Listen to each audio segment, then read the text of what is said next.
Mas afinal, o que é a Palestina e quem são os palestinos? O que eu vou passar para vocês agora é a cronologia do ano de 70 da Era Comum até 638 da Era Comum.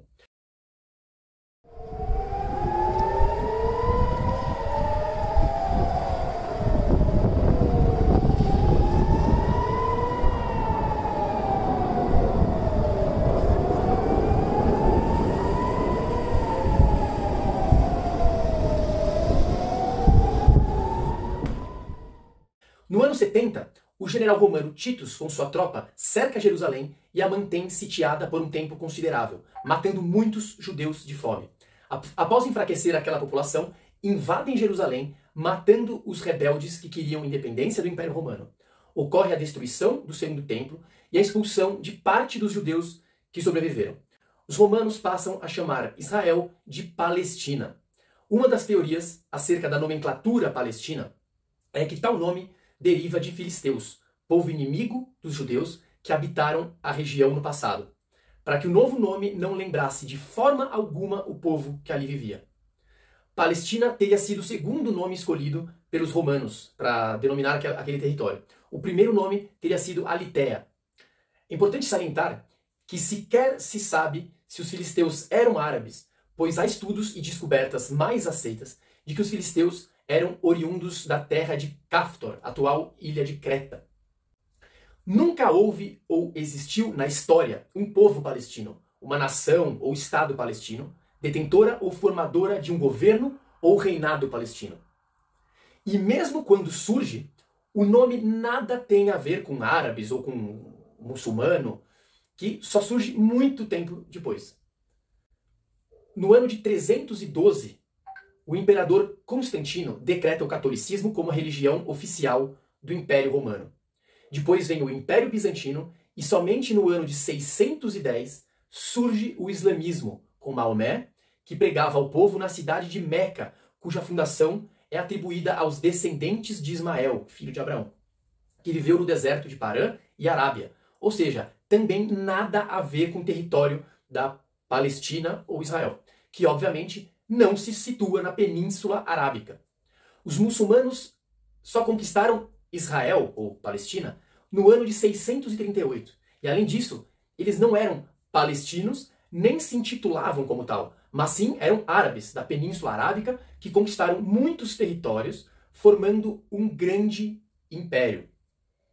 A história dos muçulmanos prossegue sempre com um caráter imperialista e de expansão, tanto em propagar a religião quanto conquistar territórios, passando pela perda do território para os cruzados cristãos, até chegar no Império Turco-Otomano, que era muçulmano e que só findou após a Primeira Guerra Mundial. Embora em alguns períodos os muçulmanos aceitassem a convivência pacífica com povos de outras religiões, tais características expansionistas ditaram a trajetória deles, sendo que tais características expansionistas nunca foram vistas no povo judeu, que pelos princípios de suas leis nunca foi um povo proselitista e tampouco tem ou tiveram interesse em expandir ou conquistar territórios. Assim como nunca tentaram conquistar os territórios das nações onde se refugiavam quando perseguidos e expulsos, já que sua ligação histórica, cultural e religiosa se limitava apenas à terra de Israel, onde sempre estiveram, nunca tendo-a deixado completamente em toda a história, mesmo com as sucessivas perseguições, escravidões e diásporas, e para onde sempre tiveram o objetivo de retornar. Durante a história, mesmo em quantidade grande e em constante crescimento, o povo judeu nunca buscou tomar as nações onde se refugiaram.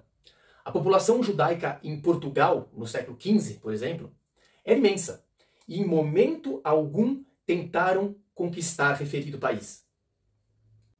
Mais adiante, veremos que, na história recente, sempre que Israel aumentou exponencialmente seu território após as vitórias nas guerras, sempre se retirou, devolvendo as terras conquistadas em nome da paz, pois nunca foi característica do povo judeu se expandir e ser imperialista, o que seria totalmente contrário às leis e aos princípios judaicos.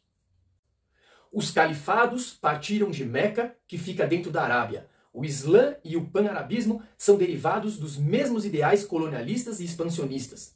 Por isso que é uma grande ironia quando árabes muçulmanos chamam Israel de colonizadores ou imperialistas. Agora a gente vai falar da cronologia, que vai do ano de 1095 até o ano de 1791.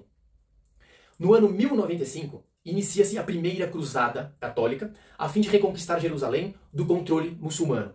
A cruzada foi proclamada em 1095 pelo Papa Urbano II e assim tomaram a cidade de Jerusalém em julho de 1099, criando o chamado Reino Latino de Jerusalém, bem como outros estados cruzados. No ano de 1130, os judeus começam a ir para a Espanha.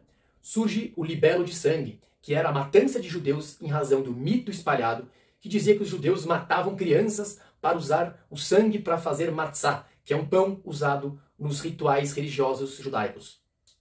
No ano de 1348, surge a peste negra. Os cristãos culpavam os judeus que morriam menos. Ocorre que eram os rituais judaicos de higiene que faziam com que os judeus morressem menos dessas doenças. No ano de 1478, começa a Inquisição, que começa a ter os judeus também como alvos. No ano de 1492, começa a expulsão dos judeus da Espanha, que começam a ir para Portugal. No ano de 1567, o imperador da Polônia convida os judeus para migrarem para lá. Os judeus começam a ir para o leste europeu. Muitas perseguições a judeus começam nessa época também. Nesse ano também houve o florescimento da cidade de Safed, em Israel, que desde sempre foi ocupada por judeus, ora em minoria, ora em maioria, mas sem que nunca os judeus deixassem de estar presentes nessa cidade, que é o berço da Cabalá judaica, que é o lado místico do judaísmo. No ano de 1654, os primeiros judeus começam a chegar na América.